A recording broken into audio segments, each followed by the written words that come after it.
Fíjate que subí dos videos recientes ayer y antier, y el primero como apunte a lo que has dicho de la descomposición. Ahora los militares van por la posición del ministro Franco en diciembre. Quieren recuperar el sillón del ministro que perdieron en los 90. ¿Te acuerdas que antes sí había un Así general? perfectamente. Además, leí y vi ese video que subiste y es preocupante eso, porque además, no te olvides que con Fox llegaron a tener la Procuraduría General de la Sí. República, que la encabezó, la dirigió el general Macedo de la Concha, un hombre versado en la cuestión legal porque además había sido procurador de justicia militar, ¿te acuerdas? Sí. Pero aún así, pues el señor, el general Macedo de la Concha, era un general y aun cuando estuviera en retiro, en el momento en que el secretario de la Defensa lo llame, él llega con su uniforme y se cuadra ante su comandante, que es el secretario de la Defensa en turno. Entonces, regresamos a la etapa civil, pero hoy, ante una serie de situaciones donde el ejército se ve juzgado, y más que juzgado, vilipendiado, criticado, mandado a la guerra sin fusil, atado de manos, dicen, oigan, pues yo quiero estar en ese órgano, al menos para hacer valer mi voz o para que escuchen los otros 10 ministros las razones de nuestra conducta.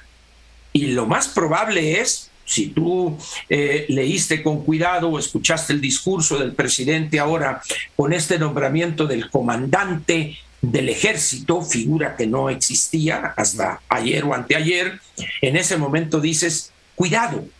Pero ahí, Miguel, hay algo que vale la pena señalar. El presidente, así con esa inteligencia zorruna que le asignan algunos ingenuos, es un hombre con una ingenuidad que debería preocupar a sus cercanos. ¿Por qué razón? Si uno revisa la historia de América Latina, al menos desde los años de la posguerra, desde los principios de los años 50 a la fecha, encontrarás que hubo casi todos los gobiernos le dieron privilegios mil a las Fuerzas Armadas.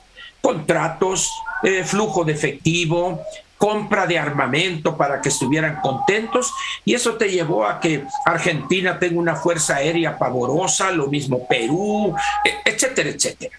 En cambio, en México se les ha recortado, se les ha mantenido, vamos a decir, circunscritos a un nivel donde, dicen los políticos civiles, no es amenaza. Muy bien, este sexenio empezó con una entrevista que le dio el presidente al periódico La Jornada. Te has de acordar aquella entrevista larguísima, donde en una pregunta sembrada le preguntan al presidente, ¿y qué piensa usted de las Fuerzas Armadas? Y dice él, si por mí fuera, las desaparecería. Crearía una Guardia Nacional, etcétera, etcétera. Hay dos formas de desaparecer un ejército, Miguel.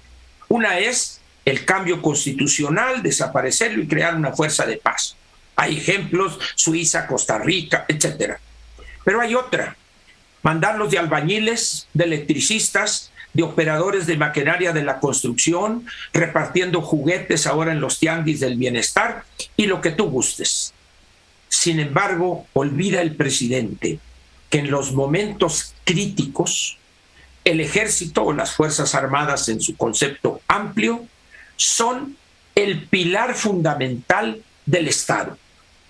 Y ante una situación de emergencia donde esté en juego la viabilidad política de ese gobierno y por ende del país, en ese momento las Fuerzas Armadas son y serán las Fuerzas Armadas. Les hayas dado lo que les hayas dado, los hayas considerado en la forma que quieras. Eso el presidente, por su soberbia, no se atreve a entender.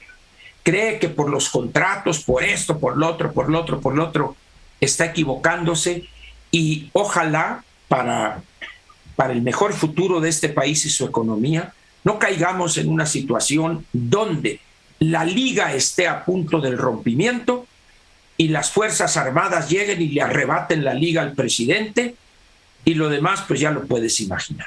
Sí, wow, sí estamos en ese límite, ¿no? Ya estamos en el umbral de dejarles Así la es, posibilidad, porque ellos mismos, efectivamente. además ellos mismos por supervivencia, porque les está dejando todo, les va a dejar Por administración de un supuesto. aeropuerto, pero llega un momento que va a decir, o sea, nos va a entregar una Oye, ¿qué papa, hago yo con esto? exacto, Así es. y lo único que les va a recurrir es, pues vamos a tener que tomar el control.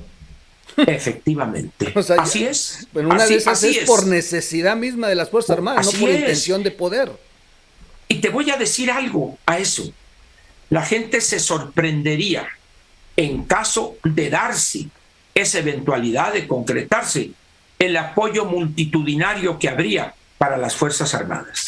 Te sorprenderías tú. ¿Por qué? Porque la gente está harta de no poder tener un pequeño negocio, de salir de su casa, está harta ya está llegando al límite. Pues. Y eso, López, en su círculo cerrado y en su departamento atrás de Palacio Nacional, ni de lejos ve esa situación. Sí, brutal.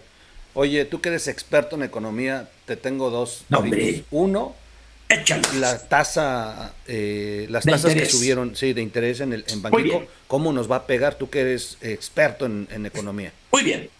Vamos a hacer un pequeño relato de qué es esa Sí, tasa de interés. sí, La política monetaria, que es responsabilidad única de la banca central, constitucionalmente está asignada a la tarea principal, que es mantener la estabilidad de precios.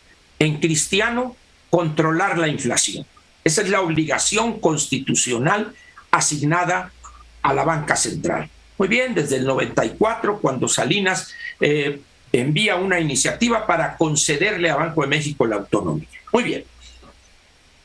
La banca central tiene dos elementos fundamentales para lograr la estabilización, la estabilidad de precios. Muy bien. ¿Cuáles son esas? Primero, la tasa de interés interbancaria, que es más que un aumento, es un mensaje a los agentes económicos privados y al gobierno federal. ¿En qué sentido? Bien, en el sentido tan sencillo como esto. Tengo estos instrumentos y los voy a utilizar para evitar que se desboque la inflación. ¿Por qué? Porque esa es mi obligación constitucional, preservar la estabilidad de precios. Esa es una herramienta, la tasa de interés. Muy bien, pero hay otra, que es regular la cantidad de dinero que hay en la economía. O dicho de otra manera, secar un poco la economía, retirar liquidez en la economía para con ello contribuir a desestimular el consumo y que el vendedor, al reducirse el consumo, no pueda subir los precios, sino por el contrario, o a mantenerlos o a bajarlos. Esos dos instrumentos son los que tienen todos los bancos centrales del mundo, todos, excepto dos, uno que es Estados Unidos, que tiene el doble propósito, la Reserva Federal, y otro, no me acuerdo si es Nueva Zelanda, pero esas son las armas que tiene la banca central. Bueno, ¿qué ha sucedido en estos últimos meses? Banco de México, de tener una tasa interbancaria a un día, subió un cuarto de punto hace mes y medio, una cosa así, de 4 a 4.25. En ese momento se pensaba que las presiones inflacionarias eran temporales, pasajeras, de corta vida. Pero en esas 5 o 6 semanas de ese aumento a la fecha, pues resulta que no van a ser tan pasajeras ni van a ser tan de corta duración esas presiones, que no solo es en México, sino prácticamente es en el mundo, y ahorita diremos por qué. En ese momento, ¿qué hace Banco de México? Utiliza el primer instrumento, subir la tasa de interés, y sube otro cuarto de punto, de 4.25 a 4.5. Y lo más probable es que en septiembre suba otro cuarto de punto. Es posible, o quizá medio punto, a cómo se están viendo las presiones. Ahora, tú dices, ¿cómo nos va a afectar a Juan Pueblo, al ciudadano de a pie? En un principio se decía, no hay que utilizar esos instrumentos porque es una inflación importada. Bueno, en donde tú vives, y donde yo vivo, pues tú vas al supermercado y compras esto y lo otro y lo otro. Resulta que en lo que compras, como decimos en Sonora, en el mandado, hay productos que son importados, fundamentalmente productos alimenticios, carne de cerdo, el 40% de lo que se consume es importado, en algunas cosas de pollo que vienen de Estados Unidos, otras se congelan aquí, etcétera, algunas frutas, latería, etcétera. Esos productos, al no ser de origen mexicano, traen una inflación importada. ¿Por qué? Porque allá la inflación les está pegando y ese aumento de precios se refleja en el precio que tiene que pagar el importador, pero repito, es una inflación importada. Por eso se decía, va a ser pasajero, pero cuando ya tienes 3, 4 meses con eso, esas presiones que eran importadas se convierten en internas. Wow. Y en ese momento Banco de México dice, cuidado, y a subir las tasas de interés, como expliqué ahorita. Ahora bien, ¿cuáles son los otros efectos? No necesariamente en la parte alimenticia. La tasa de interés de los créditos que tú, yo, aquella tienen con bancos, con parafinancieras, con tiendas departamentales, con agencias automotrices. Tú compraste una lavadora, tú compraste un vehículo a crédito, y si tu tasa de interés no es fija, cada mes te va a ir aumentando la cantidad que tienes que pagar. ¿Por qué? Porque el acreedor te va a ir ajustando al alza, producto del alza de la tasa de interés primaria, que es la interbancaria. ¿Qué significa eso? Ojo, quiere decir que de tu ingreso, que no aumenta el mismo porcentaje que la inflación, vas a tener que tomar una cantidad mayor para abonar a tienda departamental, al banco por este crédito hipotecario, si no está en tasa fija, y etcétera. Y al reducirse la cantidad disponible para consumir, eso significa que la demanda tuya va a bajar. Y de millones de mexicanos va a bajar.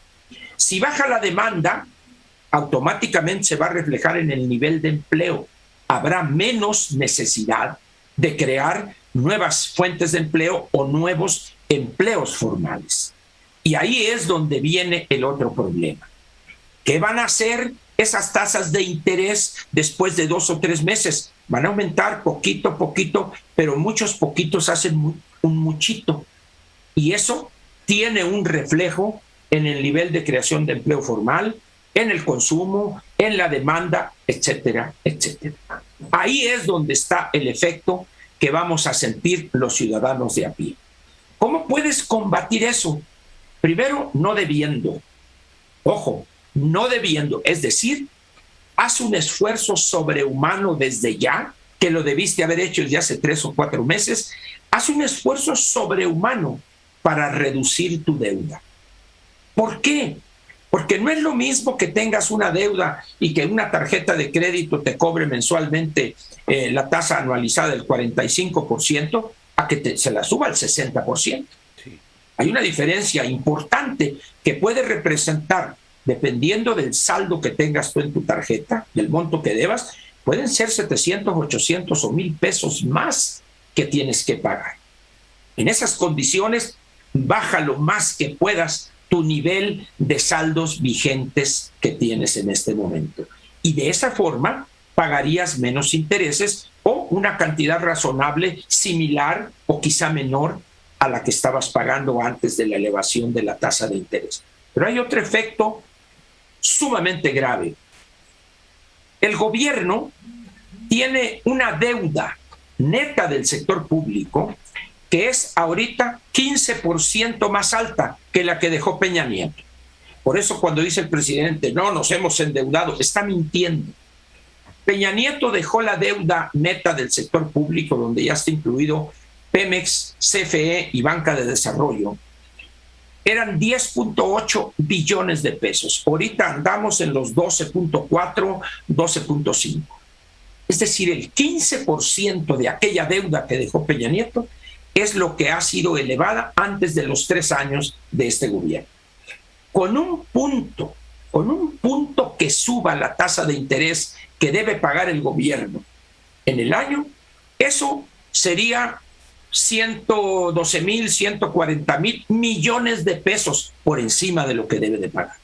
Si son 2 puntos, prácticamente serían 300,000 millones de pesos.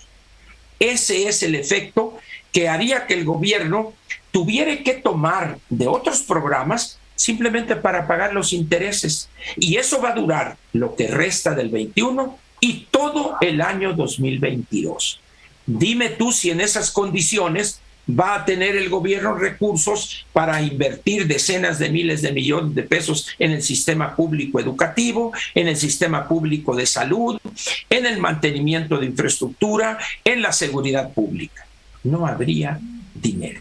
Y eso iría en contra de ese sueño del presidente de ganar las 6 gubernaturas y también ganar las 2 del 2023 y ganar el 2024.